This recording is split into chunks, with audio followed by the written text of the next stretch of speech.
Honorable Président de l'Assemblée nationale, honorable membre du Bureau, honorable député, chers collègues, je félicite d'abord Madame la Première ministre pour son remarquable programme d'action. Mais toute œuvre humaine étant perfectible, je formule au nom de notre groupe parlementaire AE, AMSC, AUN, PALU, quelques recommandations sur des dysfonctionnements intrinsèques, c'est-à-dire inhérentes à notre nature à nous. On a beaucoup parlé de l'extérieur, on a beaucoup parlé des institutions, mais nous-mêmes, le peuple, auquel le gouvernement va avoir à faire.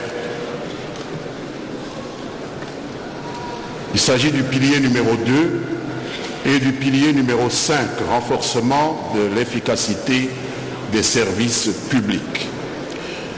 Il s'agit, honorable Président, de mesures concrètes que nous n'avons pas suivies avec suffisamment de netteté et de détails dans la déclaration, ou plutôt dans le programme d'action de Madame la Première ministre. Des mesures concrètes pour éradiquer l'anarchie, les incivilités, les irrégularités, les prévarications, la corruption banalisée au nom d'une conception vicieuse de l'empathie face à une certaine précarité que nous vivons. La police de proximité qui s'autofinance, les emprises publiques qui sont transformées en zones de non-droit, où tout est permis, comme vendre au noir des denrées, comme offrir des services sans contrôle de qualité ni valeur ajoutée. Des produits dangereux qui désertent la voie ferrée pour encombrer les routes. Le contrôle technique des véhicules automoteurs qui est devenu purement cosmétique. Vous payez et on vous met un cachet et vous sortez avec un véhicule qui n'a pas été contrôlé. Des entités territoriales décentralisées qui sont paupérisées, auxquelles on ne donne rien, mais auxquelles on demande divers services. Il est souhaitable, honorable Président, que le gouvernement soit plus explicite là-dessus et qu'il initie des réformes audacieuses, des réformes qui transcendent les exhortations au changement des mentalités. Les exhortations ne suffisent plus, il faut des actes. Que le gouvernement nous fixe sur des mesures palliatives, concrètes, j'insiste là-dessus, des mesures connectées sur le réel, sur ce qu'il compte faire pour extirper l'insécurité, que ce soit au nord Kivu, en Ituri, au sud Kivu, au Tanganyika, au Kwamut, donc ici dans le Maïndombe, et même dans l'interland de Kinshasa. Parce que personnellement, je ne sais plus aller à ma ferme à cause de ces mondombo qui se battent avec je ne sais qui. Quelles sont les mesures concrètes que le gouvernement envisage de prendre pour nous sécuriser?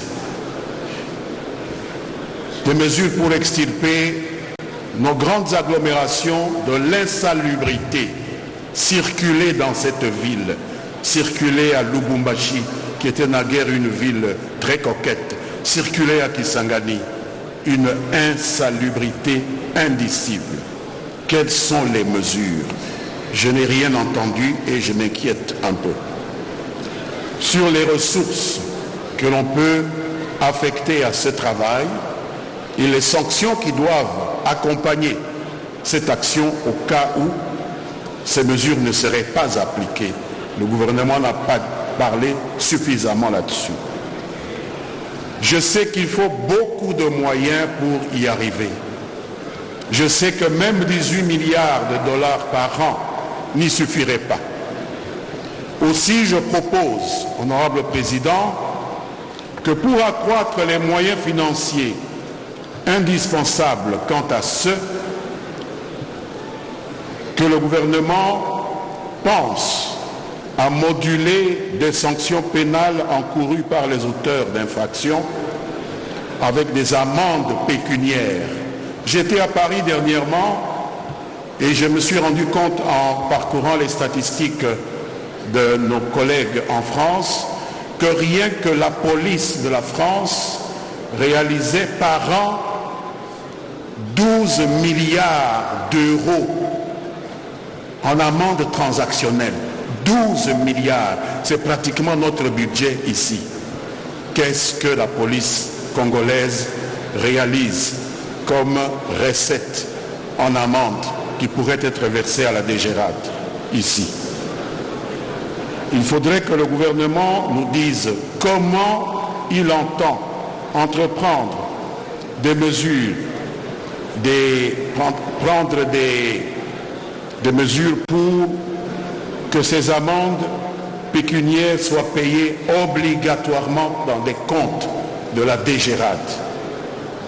Il faut qu'il nous dise comment il entend réprimer sévèrement ceux qui s'approprient ces recettes publiques, ainsi que les mesures qu'il va prendre pour exiger une valeur ajoutée à tout emploi, toute activité en rapport avec le public ou l'environnement socio-économique par le simple enregistrement de ces activités.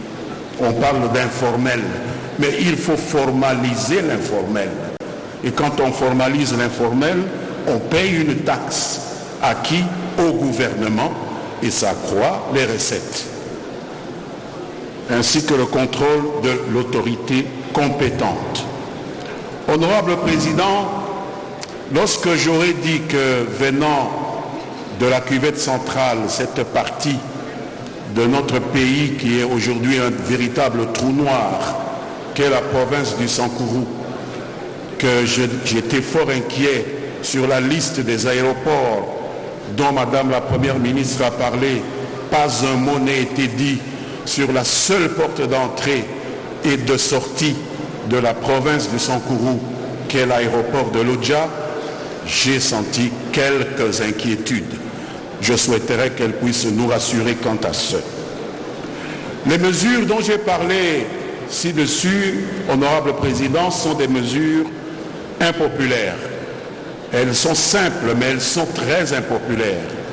Je voudrais encourager Madame la Première ministre et son gouvernement à pouvoir les prendre néanmoins et à ne pas tenir compte de l'impopularité de ces mesures, une impopularité qui est due à l'addiction qui existe dans notre pays, addiction à la loi du moindre effort, addiction au laisser-aller, parce que le bien-être général en dépend.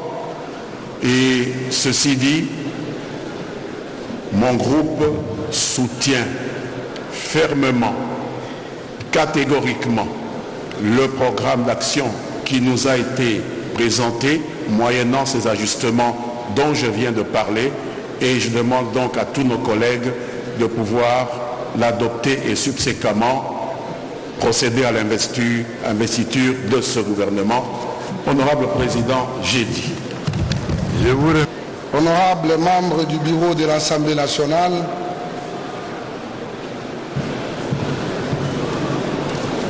honorables députés et chers collègues, Madame la Première ministre, Mesdames et Messieurs les membres du gouvernement, distingués invités. Comme vous le savez, je suis le député élu sur la liste de l'Union pour la démocratie et le progrès social après avoir suivi avec des applaudissements de ma collègue. Je tiens à rappeler l'auguste assemblée les caractéristiques de vie politique de l'Union pour la démocratie et le progrès social.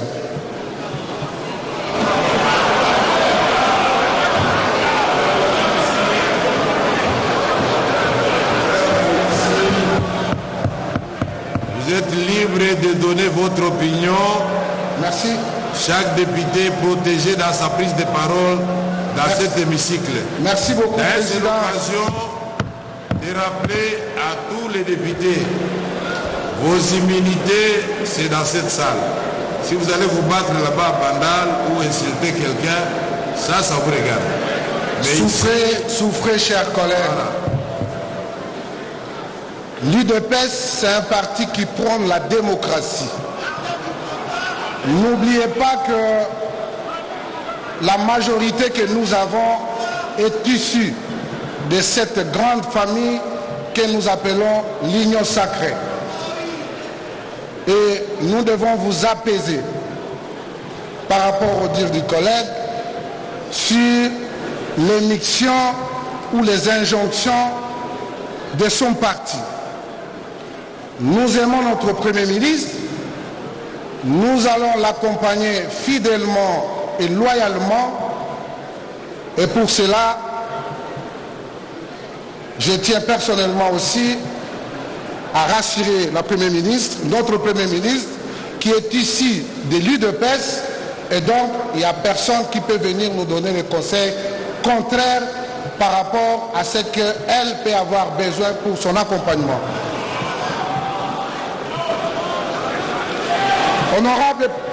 Honorable président de l'Assemblée nationale, honorables membres du bureau de l'Assemblée nationale, honorables députés, chers collègues, Madame la Première ministre, Mesdames et Messieurs les membres du gouvernement, distingués invités,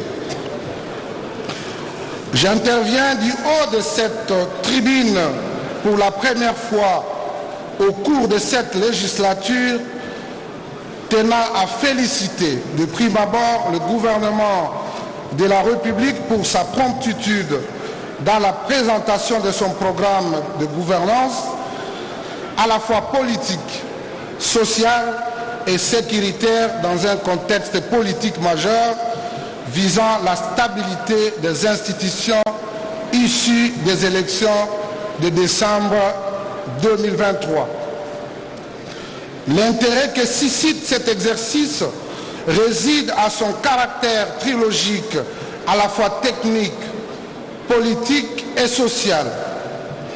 Abordant ce dernier volet, il me revient de porter la responsabilité politique des jeunes de la République démocratique du Congo pour en être le porte-parole après avoir lu attentivement le programme du gouvernement. Avant d'aller au fond des questions soulevées par le programme sous examen, le contexte politique de cette présentation suscite le souvenir d'une histoire politique de la jeunesse, jonchée de sang, de pleurs et de sueur suite à la mobilisation pendant la période préalable au choix politique, alors que leur situation restait inchangée. Pour avoir été principalement impliqué à côté des jeunes depuis plusieurs années, il me revient de considérer cet instant comme celui de la prime à cette jeunesse pour son rôle passé, présent et futur dans la constitution essentielle de notre État. Je vais parler des 4 piliers. Axe stratégique 4.4.3, insertion sociale et entrepreneuriat de la jeunesse. Prenant la page 48 du programme, les constats faits sur l'axe stratégique amènent à croire que les actions identifiées ont existé à travers le programme antérieur des gouvernements investis dans les mêmes conditions de temps et de lieu. Les garanties morales pour la jeunesse fatiguée d'attendre doivent passer par le renouveau dans la philosophie du travail et non dans l'énumération de ce qu'il convient de faire. Parmi les projections dans le programme du gouvernement au bénéfice de la jeunesse, nous notons avec satisfaction la construction des ateliers de travail, la création de 40 pôles d'agropreneurs avec une capacité de 200 postes de travail par pôle, la création de l'unité présidentielle pour le suivi des emplois créés, le renforcement de l'ONEM, la régularité de la tenue de session du Conseil national du travail, la construction des centres de promotion sociale pour les groupes vulnérables, la création de micro-entreprises pour les jeunes, l'équipement des centres d'incubation pour les jeunes, l'équipement et l'insertion socio-économique des jeunes par la formation stage-emploi, la facilitation des crédits aux jeunes par le renforcement des FOGEC, le lancement des programmes d'investissement des jeunes dans l'agro-industriel, la lutte contre le chômage des jeunes, la réhabilitation de brigades agricoles de jeunes. Il nous semble que cette énumération est tirée des bases existantes, de projets de structure et de modalités dont les effets ne sont pas encore ressentis par la jeunesse. Le plus important à l'aube de la prise de fonction du nouveau gouvernement n'est pas la présentation fouillée, mais d'avoir pour seul objectif le changement de paradigme pour une mutation irréversible. Estimé à plus de 68% de la population générale, plus de la moitié de la jeunesse congolaise à moins de 25 ans et les possibilités qui lui sont offertes détermineront l'avenir du pays, l'avenir de la RDC sur le plan sécuritaire, économique, social, politique et tributaire de moyens déployés au bénéfice de la jeunesse. Dans le répertoire des actions identifiées pour l'accompagnement social de la jeunesse, le programme du gouvernement n'a pas fait allusion au fonds spécial pour la promotion de l'entrepreneuriat et l'emploi des jeunes, FPEJ, établissement à caractère social créé par le décret numéro 018/035 du 19 novembre 2018. Il répond à la nécessité de résoudre la problématique de l'inadéquation observée entre la formation et l'emploi et celle l'insertion des jeunes dans le secteur productif à travers la recherche, la mobilisation des ressources financières et la mise en place de mécanismes de promotion, de financement requis et d'accompagnement. De par sa nature, le FSG intervient sous forme de financement des prêts participatifs ou des garanties personnelles ou encore placement dans le projet et investissement. C'est une solution sociale adaptée à l'entrepreneuriat des jeunes. Ces structures ayant pour mission d'aider les entrepreneurs congolais à accéder au financement n'ont pas connu un grand intérêt dans le programme du gouvernement, ce qui laisse à craindre que l'entrepreneuriat des jeunes soit laissé pour compte. Dans le même ordre d'idées, pour la création de millionnaires congolais souhaités par le président de la République, le programme du gouvernement devrait donner priorité à la loi numéro 17/001 du 8 février 2017 fixant les règles applicables à la sous-traitance dans le secteur privé en République démocratique du Congo. Dans un autre chapitre, concernant les actions identifiées pour le renforcement de l'ONEM et la tenue régulière des sessions du Conseil national du travail, la problématique est inversée. La principale question est de connaître les traitements réservés aux emplois dégagés par l'ONEM et l'applicabilité des mesures d'application proposées par le Conseil national du travail en matière de travail. l'impunité ambiante. Je cite, chers collègues. Honorable Président. C'est moi qui fais les... Je cite. Amis, si continuez. Honorable Président, honorable membre du bureau, chers collègues. Après ce tableau détaillé supra, il m'appartient de rappeler que le programme du gouvernement est le cadre expressif de la vie du gouvernement pour exécuter le programme politique du chef de l'État. À cette occasion, la jeunesse a toujours été fer de lance de la vie politique et doit être associée aux décisions visant son sort social. En ce sens, la réussite du programme est tributaire de la prédisposition politique du gouvernement à l'identification réelle des problèmes de jeunes et de leur orientation vers la matérialisation effective. Je vais finir mon propos par les refrains suivants. La jeunesse à venir de demain.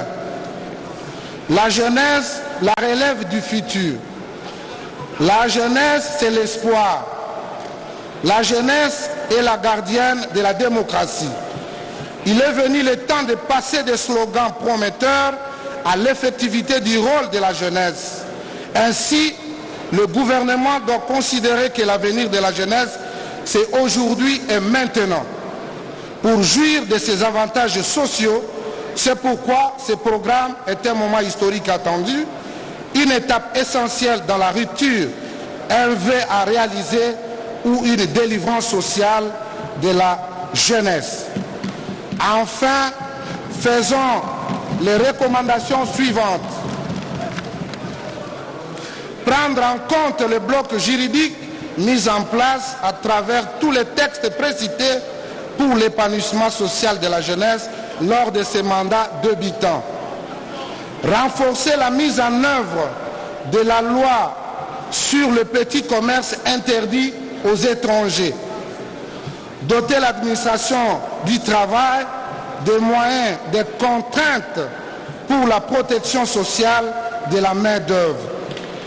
Veiller au respect de la loi sur la sous-traitance dans le secteur privé en vue de la création de la classe moyenne et des millionnaires congolais.